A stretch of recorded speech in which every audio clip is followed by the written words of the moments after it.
요즘 쇠구슬이 날아들어 시민들을 위협하는 사고가 잇따라 일어나고 있지만 별다른 규제 방법이 없어 대책 마련이 시급합니다.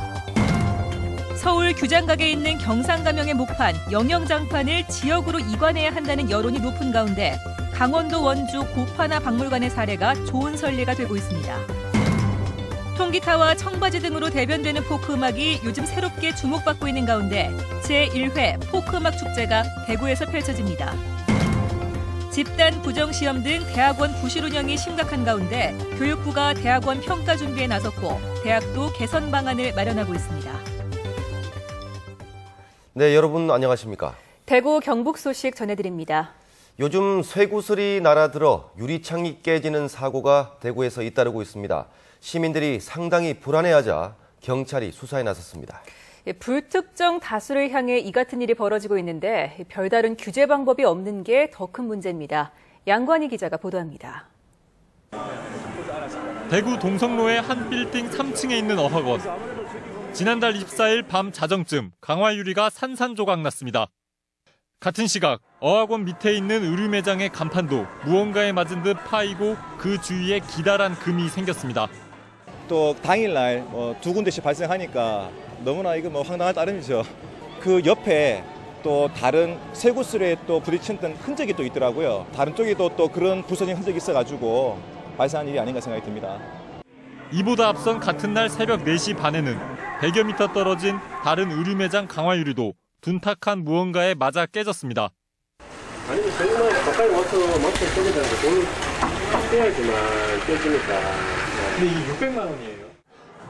피해는 모두 1,000여만 원. 이들은 쇠구슬에 맞은 것이라며 경찰에 수사를 의뢰했습니다. 지난달 10일에는 대구 수성구의 한 주민센터 옥상에서 새총으로 쇠구슬을 쏜 혐의로 20대가 붙잡히기도 했습니다. 쇠구슬은 최고 50m나 날아가 유리창 등을 깼습니다. 그렇다면 쇠구슬의 위력은 얼마나 될까? 취재진이 산 새총으로 쇠구슬을 날려보내자 맥주캔이 거품을 내며 터지고 병은 날카롭게 깨집니다. 쇠구슬이 이렇게 위험하지만 아무런 규제 없이 손쉽게 구할 수 있습니다. 그 새총은 마늘마저 구입했고, 네. 쇠구슬 그거는 뭐 한 개당 한 50원쯤 그래 한다 하네요. 실제로 쇠구슬과 새총을 규제하기는 쉽지 않아 쇠구슬을 범죄에 사용한 사람은 강력하게 처벌해야 한다는 지적이 나오고 있습니다. MBC 뉴스 양관입니다. 서울 규장각에 잠자고 있는 경상가명의 목판을 지역으로 이관해야 한다는 주장이 많은데요. 강원도 원주의 사례를 통해 목판이 왜 필요한지, 어떻게 활용하면 좋은지 알아봅니다. 박재영 기자가 보도합니다. 강원도 원주시 신림면의 고판화 박물관. 몇 겹의 산으로 둘러싸여 접근조차 쉽지 않은 이곳에 고판화에 관심 있는 인사들이 대거 모였습니다. 문화재급 고판화를 소장하며 이름을 알린 이곳 박물관은 단순한 보존과 관리에 그치지 않고 문화재 활용을 통한 관광 자원화에 나서면서 명성을 더 얻고 있습니다.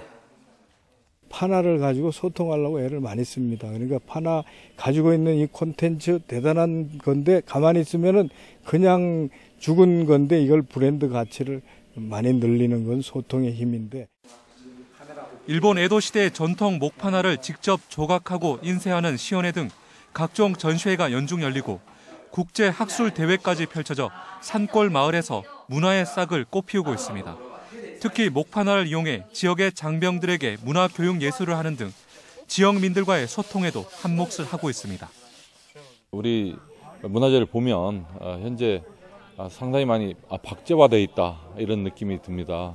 그 박제화되어 있는 문화재에 피를 불어넣고 생기를 불어넣어서 다시 살리고자 하는 것이. 이런 관점에서 수장고에 잠자고 있는 대구 경북의 영영장판의 활용은 지역의 정체성 확립과 문화적 자긍심까지 키울 수 있다고 국내외 전문가들은 강조하고 있습니다. 保管するだけではなくて、たくさんの人、研究者から一般の方に公開して、そして、それが活用できるような形にしているというのはもう大変素晴らしいことだと思います。 전라 가명의 목판, 완판본이 지역의 기록문화 유산으로서 활발하게 재조명되고 있는 점도 대구 경북에는 크나큰 시사점을 던져주고 있습니다. 문화재를 보존하고 보관하는 것만이 능사는 아니라고 전문가들은 말하고 있습니다. 지역의 소중한 문화유산인 경상감영 목판, 영영장판을 어떻게 활용할 것인가 이제 심각하게 고민해야 할 시점입니다. MBC 뉴스 박재영입니다. 통기타와 청바지, 서정적인 멜로디, 포크 음악의 상징인데요. 한 시대를 풍미했고 지금까지 이어지고 있어 주목받고 있는데 이 포크 음악을 소재로 한 포크 페스티벌이 대구에서 열립니다. 김철우 기자가 소개합니다.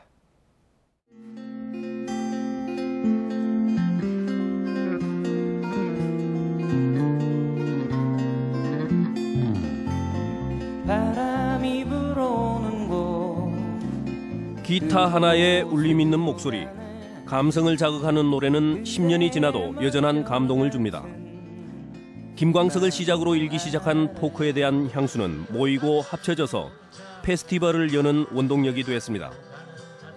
우리나라 포크 1세대 세시봉의 송창식을 비롯해 한국 포크 음악의 대표 주자들이 대구에서 오는 17일부터 사흘간 음악의 향연을 벌입니다.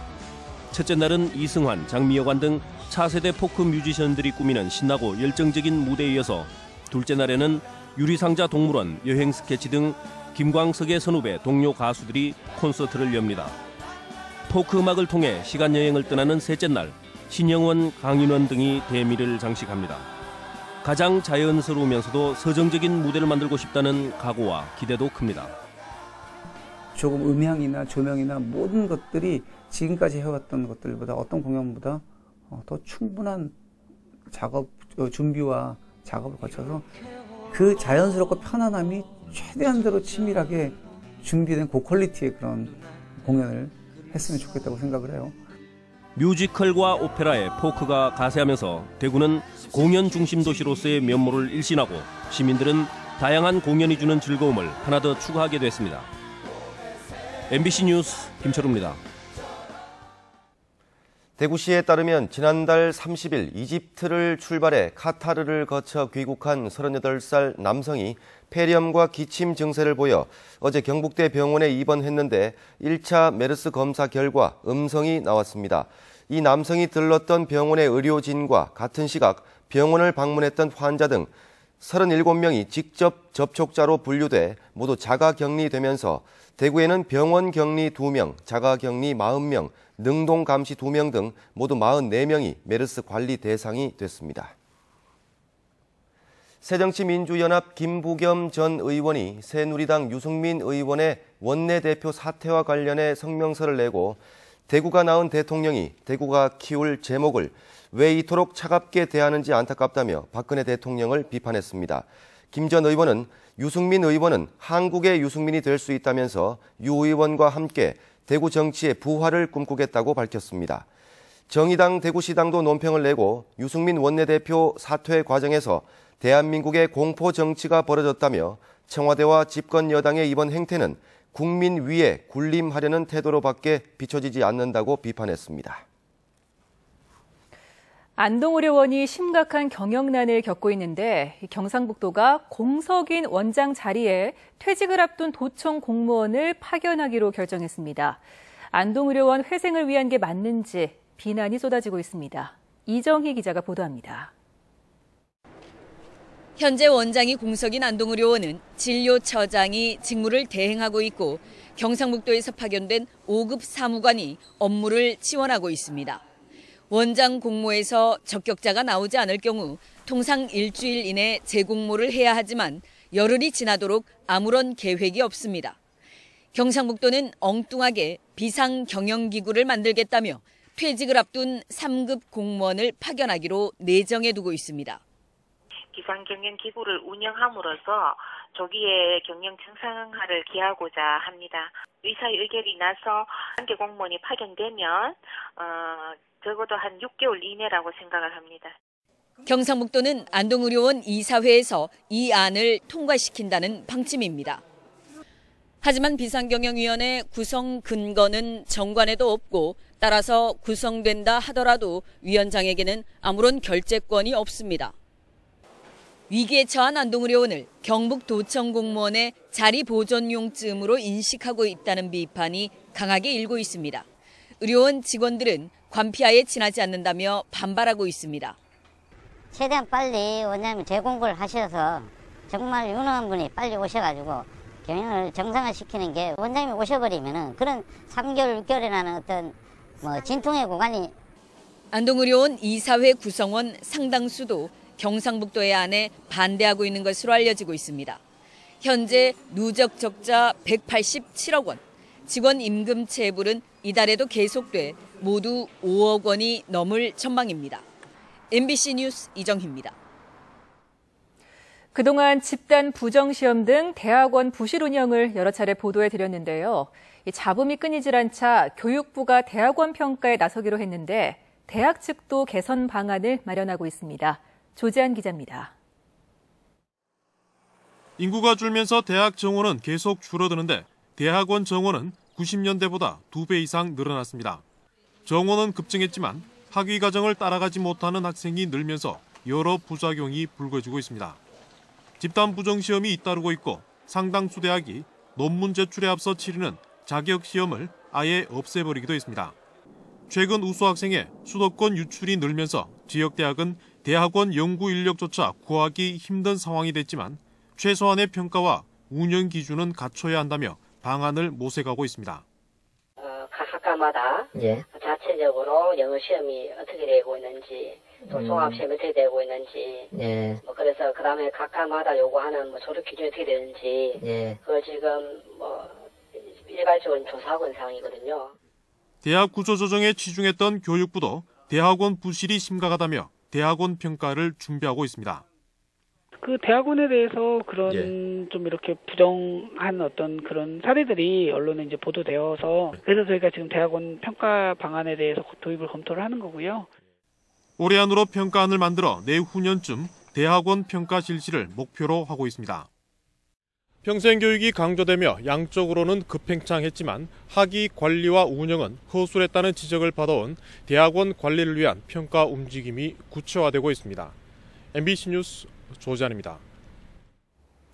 어제 별세한 화성산업의 이윤석 명예회장의 빈소가 마련된 대구 가톨릭대학병원 장례식장에 각계 인사들이 잇따라 찾아 지역경제 발전의 토대를 마련한 1세대 경제인의 별세를 안타까워하고 명복을 빌었습니다. 고 이윤석 명예회장은 지난 1958년 화성산업을 창업하고 1972년에는 동화백화점을 지어 유통업에 진출했으며 지역 경제 발전에 기여한 공로로 1981년에 석탑산업훈장을 받았습니다. 장맛비가 사흘째 이어지면서 대구의 일부 도로가 통제됐습니다. 대구지방경찰청은 대구시 동구 금강동 금강경로당에서 하나농원 80m 구간과 수성구 가천동에서 동구 안심동을 잇는 가천 잠수교 100m 구간이 침수돼 차량을 통제하고 있습니다. 경찰은 장맛비가 점차 잦아들어 내일쯤 통제가 풀릴 것으로 예상했습니다. 수조 원대 유사 수신 사기범 조희팔의 측근이 은닉 자금 중 660억 원을 법원에 공탁해 피해자들에게 돌아가게 됐습니다. 하지만 피해자들은 빙산의 일각이라며 적극적인 검찰 수사를 촉구했습니다. 윤영균 기자가 취재했습니다. 조희팔로부터 범죄 수익금 760억 원을 받아 빼돌린 혐의를 받고 있는 고철 사업가 현모 씨가 법원에 340억 원을 공탁했습니다. 지난해 10월 공탁했던 320억 원을 더하면 모두 660억 원을 피해자들에게 돌려주라고 법원에 맡긴 겁니다. 현 씨는 지난 2008년부터 고철을 수입해 국내에 판매하는 것처럼 꾸며 조희팔 측에게서 범죄 수익금을 받아 은닉한 혐의로 1심에서 징역 12년을 선고받았습니다. 검찰은 2심 선고를 앞두고 현 씨가 조만간 80억 원 정도를 추가 공탁할 것으로 보인다고 밝혔습니다. 하지만 상당수 피해자들은 이 금액이 빙산의 일각에 불과하다고 주장하고 있습니다. 이미 언론 등을 통해 밝혀진 조희팔의 재산만 2천억대 규모라며 검찰의 적극적인 수사를 주문했습니다. 전체 조희팔 자금의 일부라고 보기 때문에 그 은닉 자금에 대한 추가적인 어떤 조사가 필요하고 또 관계자들에 대해서 어떤 조사가 더 필요하다고 저는 생각하고 있습니다. 조희팔의 유사수신 피해자는 4만 명에서 10만 명까지 이르고 있고 피해 금액은 4조 원에서 8조 원에 이르는 것으로 추산되고 있습니다. MBC 뉴스 윤영균입니다. 시민 공익활동 활성화를 위한 포럼이 시민단체 관계자와 교수 등 전문가들이 참석한 가운데 대구시 의회에서 열렸습니다. 포럼 참석자들은 대구시와 대구시 의회, 시민단체 등이 대구의 미래를 위해 정책을 결정하고 책임지는 거버넌스를 어떻게 구축하고 각자의 역할은 어떻게 설정해야 할 것인지를 논의했습니다.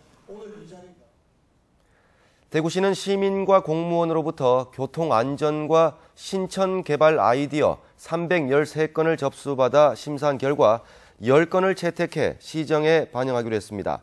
신천의 와이파이 존과 차별화된 조명, 예술 공간 등을 설치해 걷고 싶은 길로 만들자는 아이디어와 신천 물놀이장의 수질 오염을 막는 방안, 신천 교각을 기준으로 구간별로 특색 있는 프로그램을 제공하자는 아이디어 등이 선정됐습니다. 국내 최장기 고공농성을 했던 스타케미칼 해고 노동자 차광호 씨가 어젯밤 굴뚝에서 내려온 지 3시간 만에 경찰서 유치장에 입감돼 노동계가 반인권적인 수사라며 반발하고 있습니다. 민주노총과 인권운동연대, 인도주의 실천 의사협의회 등은 차 씨를 진료한 의사의 소견에 따르면 협심증과 잦은 어지러움증 등의 증상이 있었는데도 경찰은 엑스레이만 찍고 차 씨를 유치장에 입감시켰다고 주장했습니다. 지역 최초의 장애인 구강진료센터가 오늘 문을 열었습니다. 경북대학교 치과병원 7층에 문을 연 장애인 구강진료센터는 국비와 시비 23억 원을 들여 전국 광역자치단체 가운데 6번째로 설립됐습니다.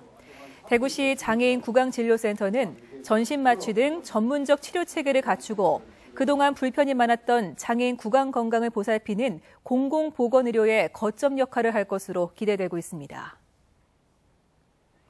대구 사회복지공동모금회는 경북대학교 정치외교학과 4학년 30살 박철상 씨가 5년간 3억 6천만 원의 기부를 약속해 아너소사이어티 회원에 가입했다고 밝혔습니다. 기부금은 경북여고와 대구 서부고등학교에 장학금으로 쓰일 예정입니다. 펀드 운용으로 자산을 모은 박 씨는 앞선 세대는 어린 학생들이 꿈을 펼칠 수 있는 기회와 환경을 만들어줄 의무가 있다며 기부 이유를 밝혔습니다. 삼성 라이온즈와 한국도로공사 대구경북본부가 국내 프로야구단 최초로 각종 야구용품과 기념품을 판매하는 프로야구단 스토리샵을 경부고속도로 7곡 휴게소에 개관했습니다. 삼성 라이온즈 스토리샵에는 또 내년에 문을 열 새 야구장 조감도도 있는데 7곡 휴게소는 전국 휴게소 가운데 매출 10위, 대구 경북 지역 1위를 기록할 만큼 이용객이 많은 휴게소입니다. 대구 중부경찰서는 지난달 11일 대구 남구의 한 주택에 침입해 100만 원권 수표 18장과 귀금속 등 3,500만 원 상당의 금품을 훔치고 수표를 사용한 혐의로 40살 권모 씨를 구속했습니다. 최근 교도소에서 출소한 권 씨는 대학병원을 찾아가 한적한 공간에 걸려있던 의사 가운을 입고 인터넷으로 상품권 주문을 해 훔친 수표로 1,200만 원어치의 상품권을 산 것으로 드러났습니다. 대법원 2부는 오늘 열린 선거법 위반 혐의로 불구속 기소된 이희진 영덕군수의 항소심에서 검찰의 공소사실이 증명력이 있다고 보기 어렵고 원심 판결은 충실하다며 검찰의 항소를 기각하고 무죄를 확정했습니다. 이희진 군수는 지난해 6.4 지방선거에서 유권자에게 돈을 준 혐의로 불구속 기소됐지만 국민참여재판으로 열린 1심과 2심에서 모두 무죄를 선고받았습니다. 대구 경북 소식이었습니다.